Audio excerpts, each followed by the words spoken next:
আসসালামু আলাইকুম। ধন্যবাদ সবাইকে।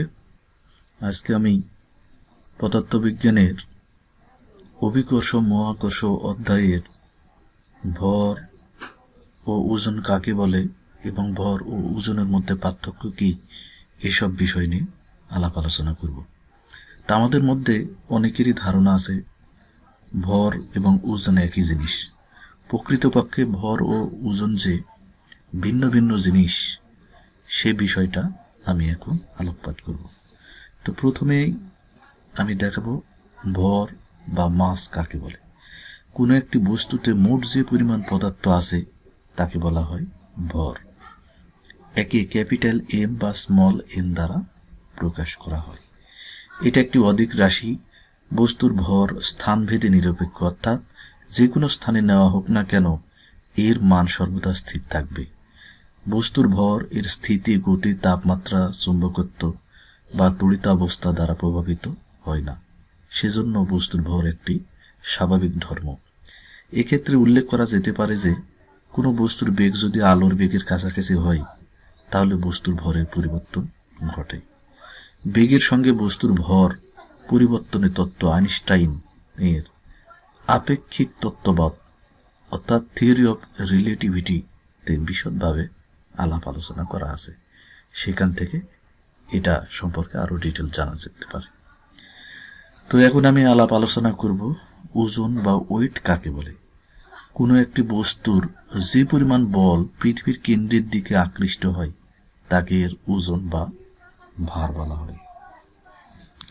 একে ডব্লিউ দ্বারা প্রকাশ করা হয়। যেহেতু ওজন একটি বল ছাড়া আর কিছুই নয়, সুতরাং এটা একটি দিক রাশি এবং এর মান আছে।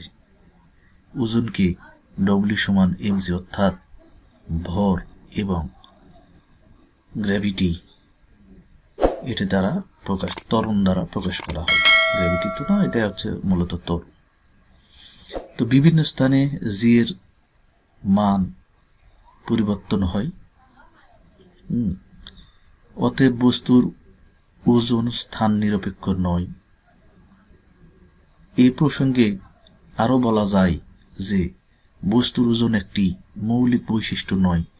বস্তুর ওজন থাকতে পারে, নাও থাকতে পারে। যেমন পৃথিবীর কেন্দ্রে বস্তুর ওজনই নেই। যেহেতু জি এর মান বিভিন্ন কারণে পরিবর্তন হয়, জি এর মান যেসব কারণে পরিবর্তন হয় ওজনও সেসব কারণে পরিবর্তন হতে পারে। পৃথিবীর কেন্দ্রে যেহেতু জি এর মান 0, সুতরাং পৃথিবীর কেন্দ্রে বস্তুর ওজনও 0 বা 0 হয়। তো এখন আমরা দেখে নিব ভর এবং ওজনের মধ্যে পার্থক্য কি। যদিও সংজ্ঞাগত বিষয়ে অলরেডি ভর এবং ওজন কাকে বলে এবং এদের মধ্যে পার্থক্য কি সেটা নিয়ে আলোকপাত করা হয়েছে, তারপরও আমরা একটু এখানে দেখে নিব। তো ভর কি? কোনো একটি বস্তুতে মোট যে পরিমাণ থাকে সেটাই হচ্ছে ভর। অপরদিকে কোনো একটি বস্তুর যে পরিমাণ বল পৃথিবীর কেন্দ্রের দিকে আকৃষ্ট হয় সেটা হচ্ছে ওজন। ভরের কোনো পরিবর্তন হয় না, স্থানভেদে ওজনের পরিবর্তন হয়, কারণ জি এর মান পরিবর্তন হয়। ভর একটি স্কেলার রাশি, ওজন হচ্ছে ভেক্টর রাশি। ভর যে কোনো নীতির সাহায্যে ভর নির্ণয় করা যায়। সাধারণত স্প্রিং নীতির সাহায্যে ওজন নির্ণয় করা হয়। একে এম দ্বারা প্রকাশ করা হয়, অপরদিকে ওজনকে ভি দ্বারা ডব্লিউ দ্বারা প্রকাশ করা হয়। ভরের একক সমূহ হল কেজি, গ্রাম, পাউন্ড। অপরদিকে ওজনের একক সমূহ হচ্ছে newton, dyne, poundal, kg weight, pound weight এইসব। এখন আমরা দেখে নেব বস্তুর ওজন কোথায় বেশি। তা আমরা নর্মালি যেটা জানি সেটা হচ্ছে ডব্লিউ ইকুয়াল হচ্ছে এমজি, অর্থাৎ বস্তুর ওজন হচ্ছে ভর এবং অভিকর্ষ ত্বরণ যেটা, এটার গুণফলের সমান। সুতরাং বস্তুর ভর একটি ধ্রুব রাশি। কোন বস্তুর ওজন অভিকর্ষীয় ত্বরণের উপর নির্ভরশীল।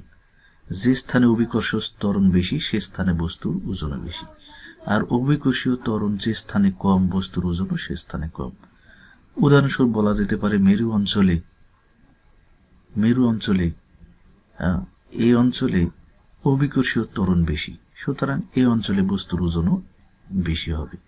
অপরদিকে বিষুব অঞ্চলে অভিকর্ষ ত্বরণ বা জি এর মান কম, সুতরাং ওজনও এখানে কম হবে। আবার পৃথিবীর কেন্দ্রে জি এর মান 0, সুতরাং পৃথিবীর কেন্দ্রে বস্তুর ওজনও কি হবে? 0 হবে।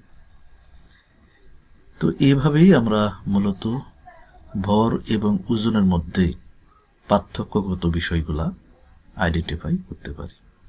তো আশা করি তোমরা খুব ভালোভাবে ভর এবং ওজন সম্পর্কে বিষয়গুলা বুঝতে পেরেছ। তো ধন্যবাদ সবাইকে। আজকে এই পর্যন্তই। আবার পরবর্তী কোনো ভিডিও নিয়ে উপস্থিত হব। ততদিন ভালো থেকো, সুস্থ থেকো। আসসালামু আলাইকুম।